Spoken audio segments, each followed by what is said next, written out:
Hello, everybody. Happy Father's Day. Happy Sunday. We are now live with Beth Mullen from Dog Latin Training. And as she told me, there are 5 people at Dog Latin Training, and she's the owner. Yeah, and she also was you were saying that you were the previous director or the rescue Director of Behavior at Humane Rescue Alliance, which formerly Washington Humane Society. And you were saying that you were also working with another organization, a rescue organization. Yes, one of the big local rescues, Lucky Dog. They actually just opened a facility in South Carolina, a shelter where they can do some spay and neutering, which is fabulous because it's very hard these days. It is really hard to get spay and neutering done with the shortage of veterinarians. But they were also a recipient of a grant, and they really wanted to concentrate on what we call the gray area dogs, the dogs that tend to linger in foster care. Can you give us a bit more information? What does gray area dogs mean? So gray area just is, for some reason, they're just lingering in foster care. They usually exhibit fear, but it can come out and look to most people like aggression. It is aggression. It's fear-based. And then there's some that are, and most of people in sheltering have seen it. They're dogs that are totally shut down emotionally. Some who have really never been around other dogs, whereas some haven't been without other dogs. So it's all very individualized, but they're showing some kind of anxieties or fear that's preventing them from getting adopted. So it's tricky because as trainers, we're like, well, you could do this and this protocol, and people are like, what? Yeah. Well, I think that's amazing. Sorry to interrupt. Keep going. No, we're trying to make it easy, and we were trying at Dog Latin with Lucky Dog to try to help the fosters, because you layer, not only are these dogs in foster homes, and with typical foster families that have lives and things going on. Yeah. So they don't want to pick up and read a book on operant conditioning necessarily. Well, that's why I started Trainers for Rescue, because I found, like, as trainers and behaviorists, we're nerds essentially. Like we love to learn about dog behavior and training and how you can help. And I found over the years, when I was like, okay, I can train these dogs at these shelters. Here's a million things that you can do, when actually that's not helpful. Like, giving them a few concrete things, like that's where I wanted to have the challenges to help people. It's like, here's a few things, like 5 steps that you can do that can help this dog, and then it's simple. So the 5 things that we're concentrating on with Lucky Dog, and we will hold foster classes, and we'll also go to adoption events, because as many of us know, it's a great way to adopt dogs, but it's super stressful on a lot of levels, not only for the fosters, but for the dogs. And some rescues require fosters bring their dogs to events. So that's really hard. We wanted to have things that had some roots in the home, and when they're out having fun or feeling safe in the home, that they could also do at adoption events. So the 5 things are marker training, saying yes, we're going to mark the look. We're also going to do touch, find it, and some mat work. Would you mind, sorry to interrupt again, sure, no. pushing the larger button? It's if you look at the bottom of your PowerPoint, it's a 1, 2, 3 to the right of the bottom. So we can just have you, see, like, the bottom icons, like it says notes and comments. Yep. If you just push see how there's like a blank space around the comments. Yeah. So see comments, go 1, Yep. 2, 3, 4, and at the 4, push that one. Oh, wait. I'll show you. Not that one. Next. Not that one. Nope. Next one. Next one. Next 1, 2, 3, 4. Nope. Yes, there we go. Perfect. Okay. That looks better. And before we get too much into this conversation, people should go to your Facebook page. They should go to your Instagram page and check you guys out because you do so much phenomenal work for dogs and Oh, humans. thank you. We do post, we try to post video so you can actually see some of the steps. And I've been working with dogs in the District, Maryland, Virginia area, what we call DMV here in Washington, DC, for about 15 years. And I really got into this because I worked for a vet behaviorist. And she was awesome and was a great mentor. So I kind of came in to this with seeing animals, mainly cats and dogs, showing fear. Or anxiety with different situations. So that's a little bit about my background. I actually live with 4 dogs now.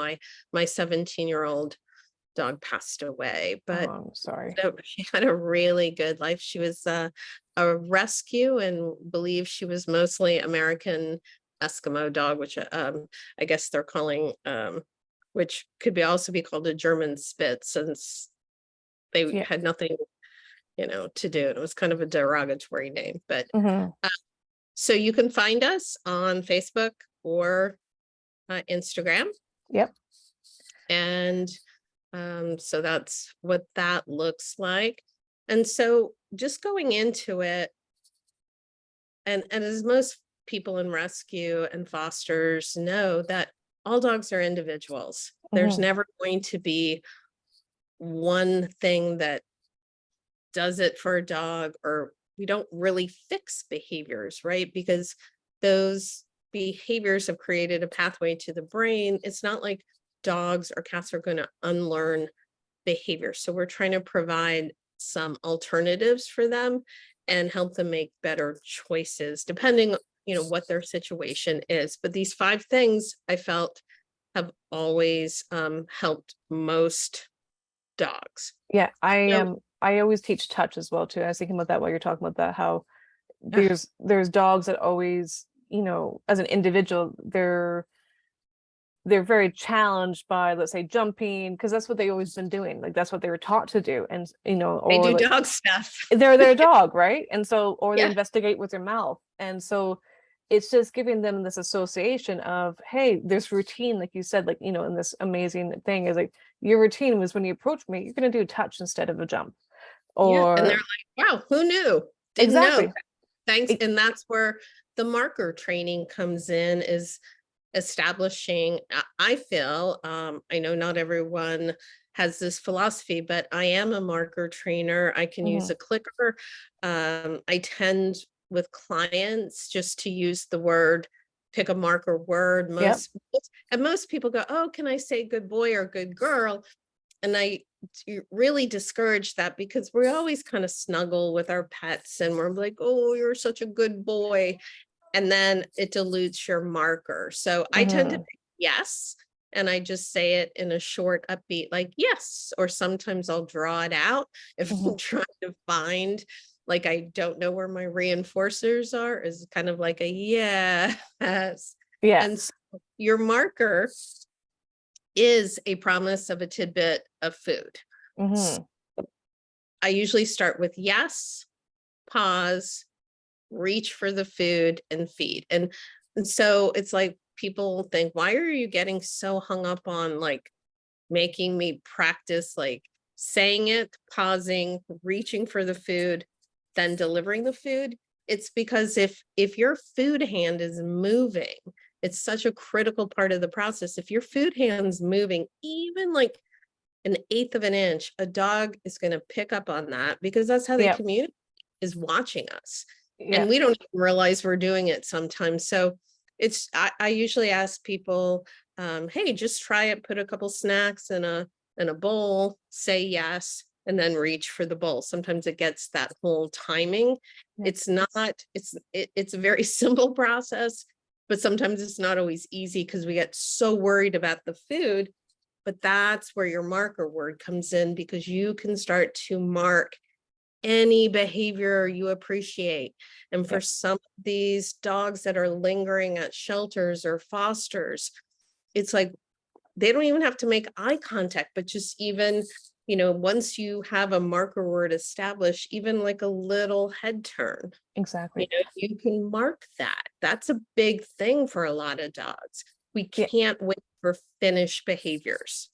Yeah, I was with a dog on Wednesday, and he's very reactive to other dogs. And, just like you said, like me saying yes, he saw a dog, but he saw my hand going towards the food bag, and he's like, I know I'm going to be reinforced right now, so I'm not going to practice that reactive behavior instead. So he just looked at me. He's like, all right, we're going to do this instead, because I saw that hand going to the food bag. Yep. And I think like you said, like I've dealt with some dogs who are just completely shut down. Even if you just do a yes and toss a treat towards them, that's huge. And for many people who have fearful dogs, you do a yes and you try to touch them. And I think this is a big issue, is that when you have a fearful dog, it's just too much too fast. And we think all dogs should be cuddly, that they should, want to be petted by us. And they're just not there. And that's okay if you just do a yes and they kind of just do a little bit of a head tilt towards you. That's great. That's an achievement. It's a huge achievement. And sometimes we as humans, we get so greedy. We want this finished behavior. Mm-hmm. And we think about how long it takes us to feel comfortable in some social settings. Dogs are kind of the same way. And a lot of shelter animals, we don't know where they are in their journey. Is this the foster home? Have they been in other homes and end up in a shelter? Then they go to a foster. Did they have a long transport from a rescue? There's a lot of steps. And we think about how tired, if we're traveling, like we even know where we're going. These poor animals don't know where they're going. And then they're on their third leg of a journey where they don't know where they're going. We're tired. I know if I'm like driving to the airport and 2 flights, I'm beat. So have to think too about, their level of stress is enormous. So another thing, let's see. Oh, so this is one of the, I think it was one of the last ones I did with Lily Chin about establishing yes. Right? Not waiting for that finished behavior. Like, so the little white dog looking out the window is supposed to be based on one of my dogs. The mailman's always a game on, right? Like you said, like anybody coming to the door, especially with all our online deliveries, the mailman is like, this is a great game for us to play now.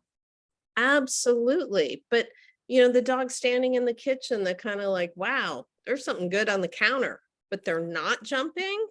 Let's tell them before they decide to jump that, you know what, I really appreciate you standing on the kitchen floor rather than going after this cake that I just spent a couple hours on. Same with just what, as you said, walking in the door. Yeah. Or what I was thinking about is one, I want to go back to the other one, was transportation. And I know Cassie talked about this yesterday, is we really think of car rides as really fun. Like we think of the dog wants to be in the car. And we think that dogs love to be in the car, but there's so many dogs, shelter dogs especially, that or rescue dogs, who I've dealt with, who are now developing car anxiety because of the transportation. And absolutely. So this is one thing where you're having the moments of yes, just walking towards the car, saying yes, and walking away, walking towards the car, walking away. And so absolutely, this is a big thing where we have to remember every rescue dog has an unknown history, that they have a history that we just don't know about. And so we have to think about every aspect in our day-to-day life. Just why I love this poster, where we find our moments of yes. And the moment of yes could be just sitting in the car and just giving a treat. Okay, we're done for the day. It's sort of us shifting our minds, right?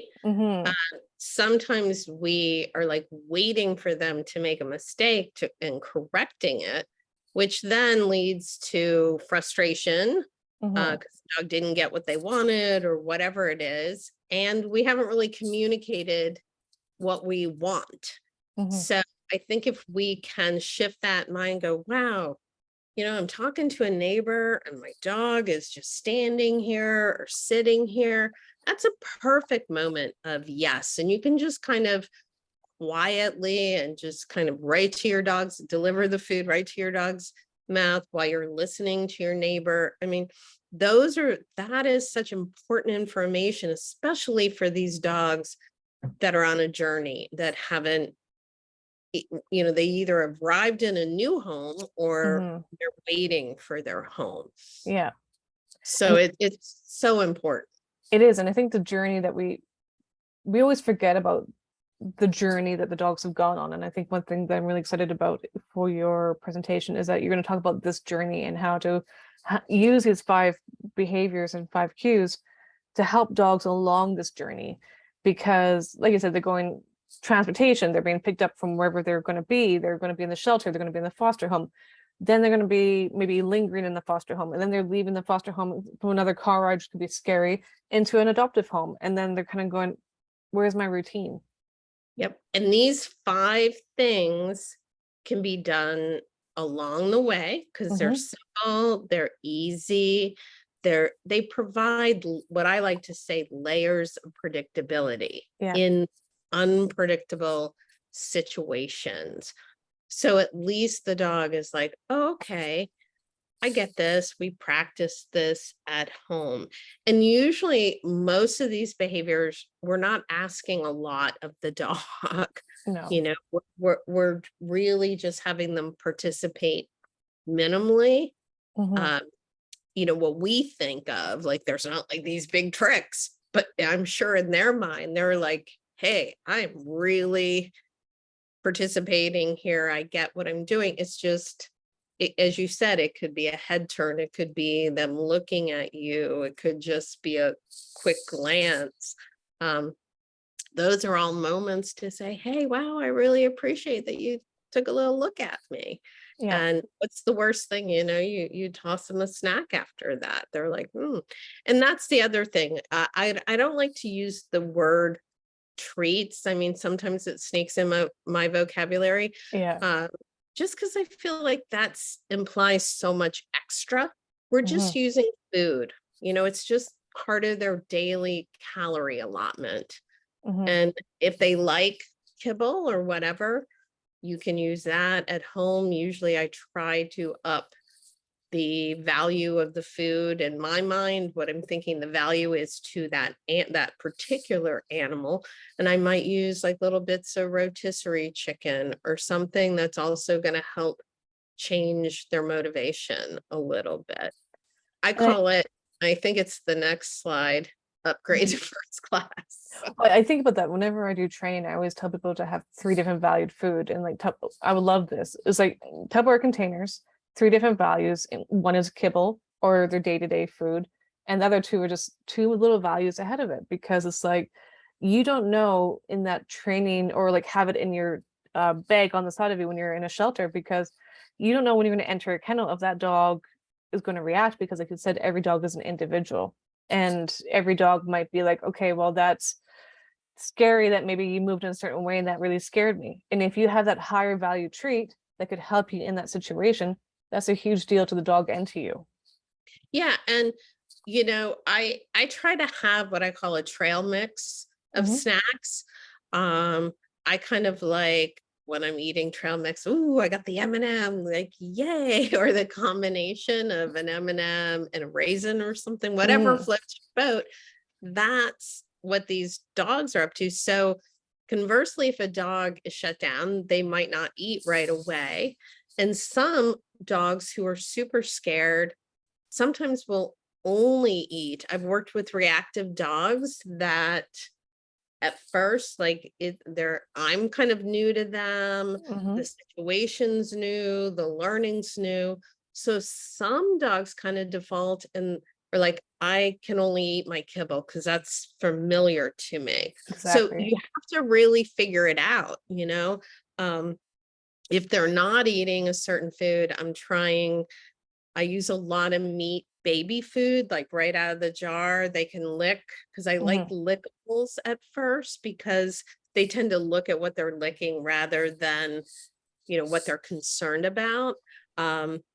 You have to be careful because a lot of the baby food that I use are in glass jars. So, Mhm. but you can put them in little travel squeeze tubes, anything like that. Yeah. Um, I tend to refrigerate them because they can get really soupy in hot weather. Oh, But that would smell so bad. yeah, they stink. But that's But great. That's but great for a that's the dog, though. attraction. Yeah, the It's dog's like, this is great, amazing. It smells bad. This is like the best thing in the world. exactly. So let's see. So upgrade to first class, you've got to really figure out, you know, what floats their boat. And, sometimes they're not going to eat at a vet appointment or something, but that shows you their level of stress. And there are different things we can work on in that unpredictable situation. Yeah. I always say use a litmus test of, is the dog eating? If the dog's not eating, they're too stressed. Yeah, it's like no one wants to eat a sandwich when they're thinking, I could be killed at any minute. And I think for a lot of these dogs, that's they don't feel safe, Yeah. it's safe or unsafe. So I guess predictability also adds a layer of safety Yeah, too. for sure. So And I yeah, think that predictability through the journey is really important because it helps them have confidence as well, because they're like, okay, I can do this because I have that familiarity with me. yeah, absolutely. I don't know. Can you play that video You if have you to click push on on? the video, but you can play it. Oh, If you I put, can. yeah, Okay. you Oh, can. whoops. No worries. I don't know why it's not playing. Oh, sometimes with PowerPoint, if you do it, let's say you have to save it in a certain way for it to save. I will text you how All to right. do it. Okay. But So, yeah, but this yeah, was just like it was an Afghan hound. I've been doing this for 15 years and maybe I've worked with two. So I was really excited. that is very exciting. Yeah. So this dog, I was just finding yes for like looking at me, looking at other things in the yard, whatever. So that's all it was. But you can, Kathy Sadeo, who is a behaviorist on the West Coast and had worked with she presents at Clicker Expo all the time. Mhm.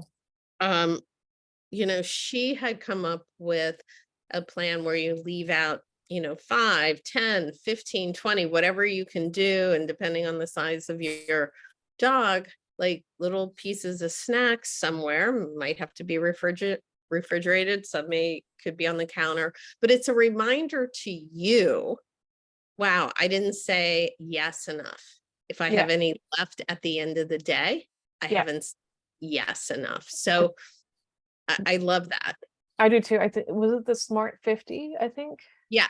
Yeah, So she said, but then she said, pick whatever you can do. yeah, Not everybody, you seem overwhelmed or whatever. And they can just be teeny pieces. A lot of the snacks that I buy, like if I'm using dog snacks, I'm cutting them.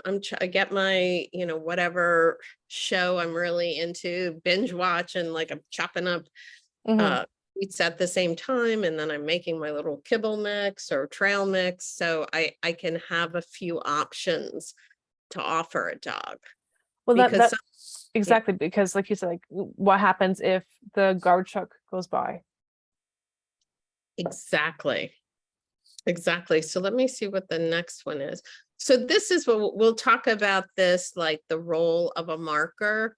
Hmm. uh just that it's really pinpointing a behavioral instant. It's just like taking a picture of a behavior as it's happening. So the dog just turns his head that way. You can say, yes, I was traveling. I got to go on location with a client this past week.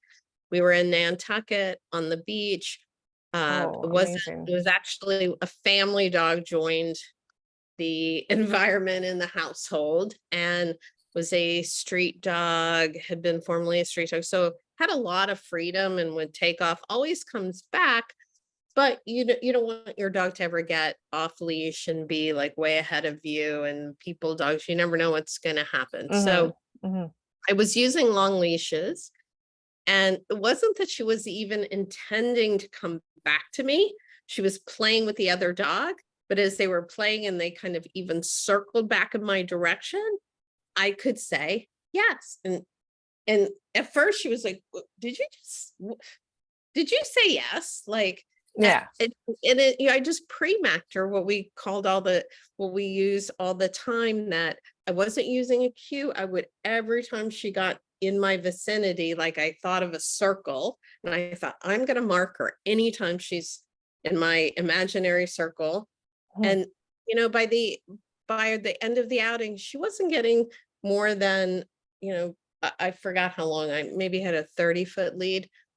There was slack in the lead the whole time. So I think there's a big issue is that people have rescued street dogs, or they have rescued dogs that are free roaming, and they're, like you said, they're not meaning to like escape, but they just want to have the they've usual had a lot of choice in their lives. Exactly. And I think like having something like this is really helpful. And I really like that you're not overusing a cue, because I think one thing is we always say come over and over and over. Well, that dog's just taught not to listen, right? Exactly. And I think that she's learned like that doesn't really mean anything. Right. So I just started the yes marker with her, and it was phenomenal. Now I did bring chicken. I'm competing. We were down on a beach. There's stinky dead crab legs. There's skulls in the distance. We were on Cape Cod, and they're doing a conservation effort on Nantucket for, I guess they're called plovers. They're some kind of bird, and they don't have it fenced off. It's just like these little dainty poles with string and the signs. It's oh my like, goodness. Right. So it's not going to keep, like, you have to take responsibility to make sure your animal's not digging up the nest and all that. So like, and that's another reason, I know people go, oh, but they're on the beach, and you just don't want to scare other dogs either. Your dog may be totally friendly, but an off leash dog running up to a dog on leash. I've had that before. It's terrifying. Not good. It is when you have a reactive dog and you're walking the reactive dog, and an off leash dog bounds up to them and like it's like, oh, and then they read the reactive dog's body language, and you have like a dog fight happening.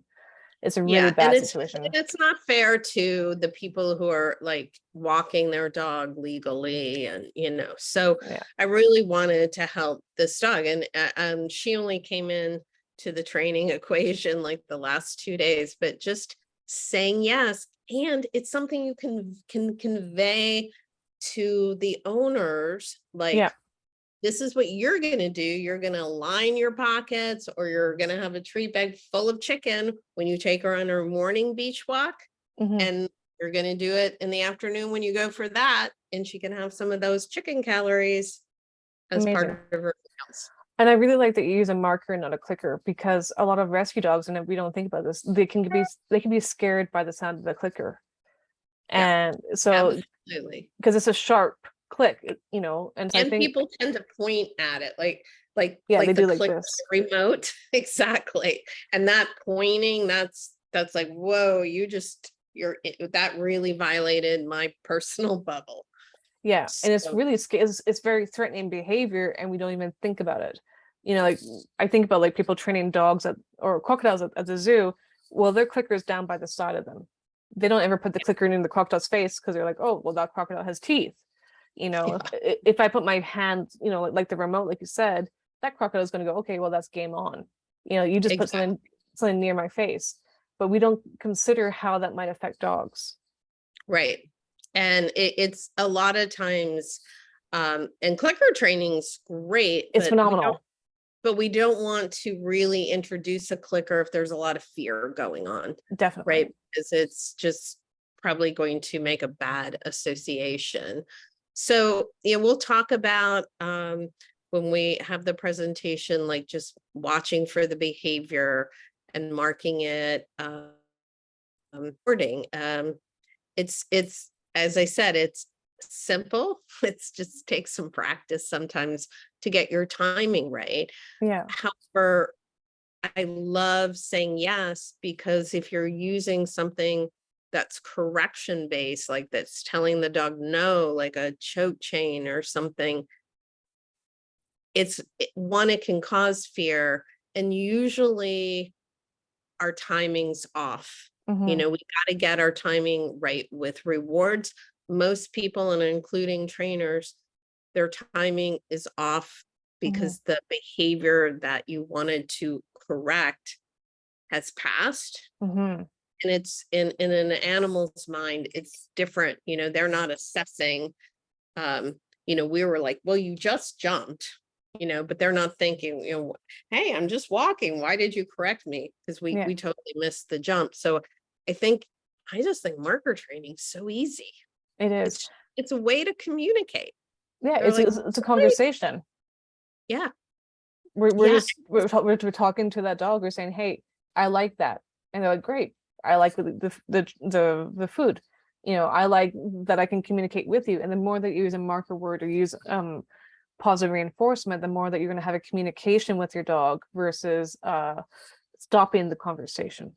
right. And there's always something with dogs that are fearful. I mean, I've worked with dogs. I think about when I was at Montgomery County, Maryland shelter, 3 like 7, 8 month old pitties came in, animal control brought them in. The man who owned them was feeding them out of the same bowl. They were fighting. Oh, And of course, they had missed socialization period. Who knows what their parents were like, all that. But so they were in the non-public part of the building, and I walked in to see them, and just it was like there yeah. were Ferraris. Rah, rah, rah.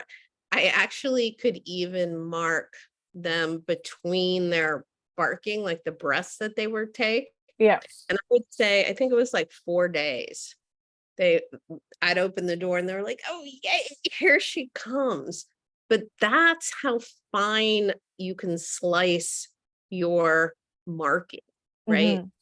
Hmm. Hmm. You know, And I think that's really important to remember is that this could be any animal going through any under socialization.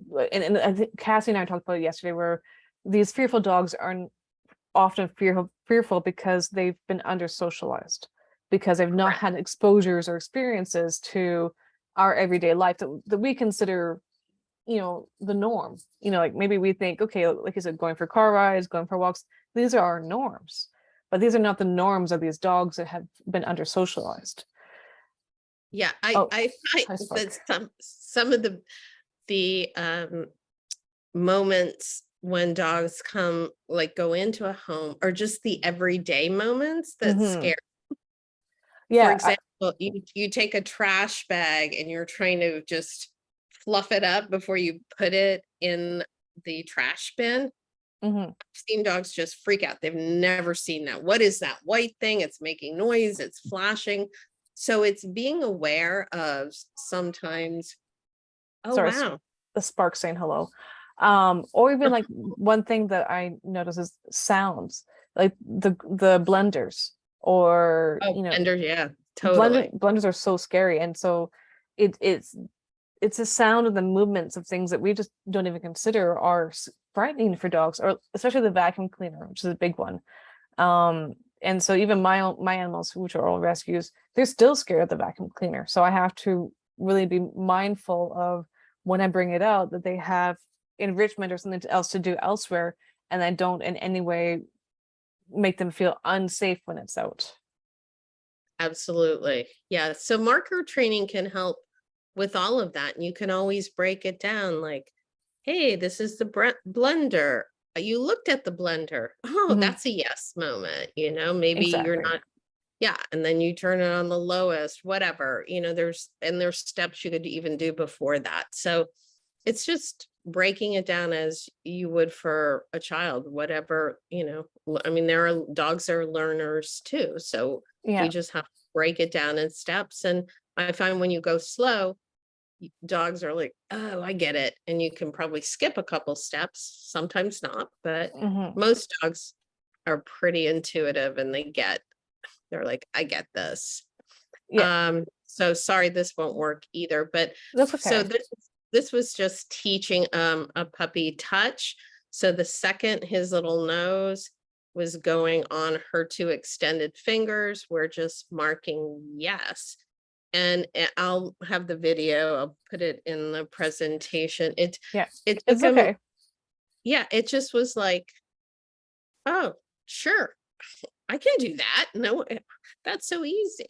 And it was a great way. Touch is just the best thing for redirecting, whether it is a foster dog, a Hmm. puppy, whatever, because at least you're getting something in there to reinforce. And touch you can do anywhere. And that's again, these behaviors can be done at foster homes, shelters, when they're teaching adopters, can be done at adoption events. So And that's why it's I also huge because touch makes hands less scary. exactly. That's a great point. They do. And so it just, once you start to do the behaviors of marker training, teaching touch, find it, um, marking the look, and the map behavior, it just makes you really good communicators, because you're going to Hmm. start watching the dog that's your dog or your foster dog. You're going to then, when you really get into saying yes, you start to think like, oh, I can't wait to say yes. And you become a success thinker because Exactly. you start to see, oh, my dog gets this. So you begin to strategize. Oh, I'm about to sharpen the knife. I bet, our dog, even a lot of just dogs we've had, maybe they've never seen that. You want to go, I bet that's going to be something of concern. How can I break it down? How can I say yes? I can even just whip out the knife. They look at it, say yes, Hmm. start delivering up the food away from the knife. And that's the other thing with food. I just want to also make this caveat that when I'm working with fearful dogs, I never want the food to be contingent on having to be close to me if they don't want Hmm. to. Yeah. So food delivery can help with the behavior. Like if you're doing a recall, I'm always trying to deliver right by my side. However, I'm Hmm. not teaching a recall to a scared foster dog.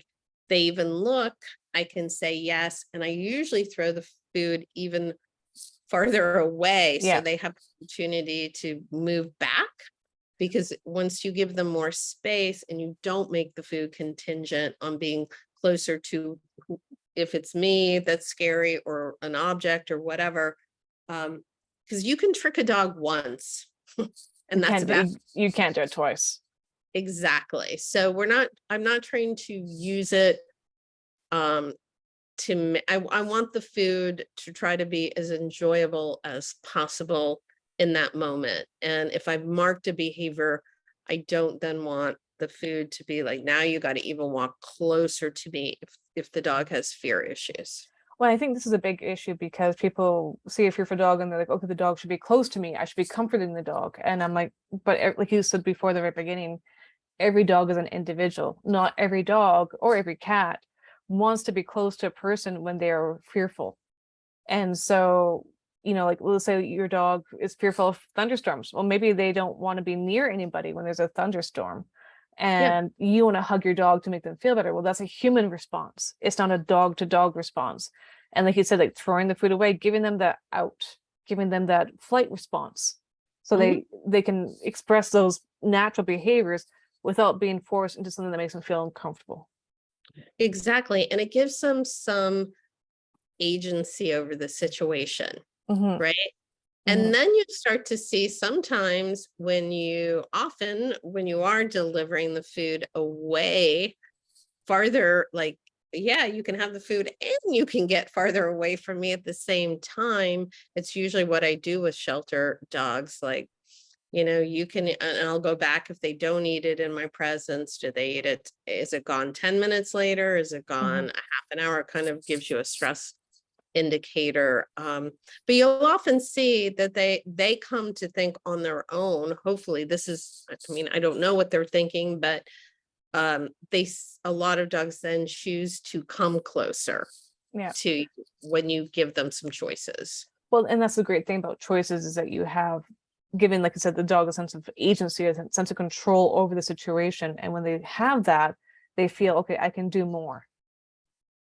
Exactly. And when they can do more. But we're going over time and I don't want to keep you Yeah. 'cause, this is amazing. So we're going to be, we haven't yet scheduled a date, but you're going to be presenting on these amazing 5 topics into great more detail between July 10th to 17th. Is there anything more you want to mention before we say goodbye for the day?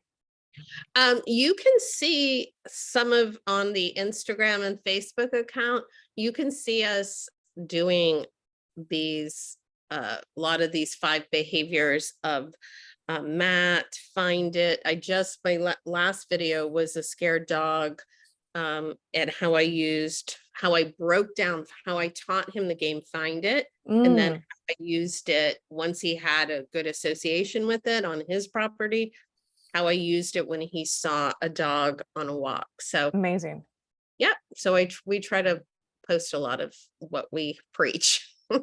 No, I love it. I love following your Instagram and your Facebook because there's, like I said, so many useful things that people can find and follow, and they can use themselves and really, see a difference for a positive difference for their dogs. Absolutely.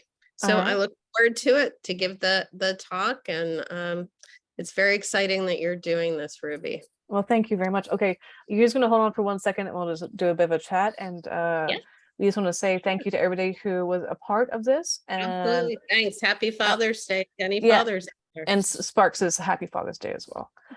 Okay, 1 second. I'm just going to stop the record. Sure.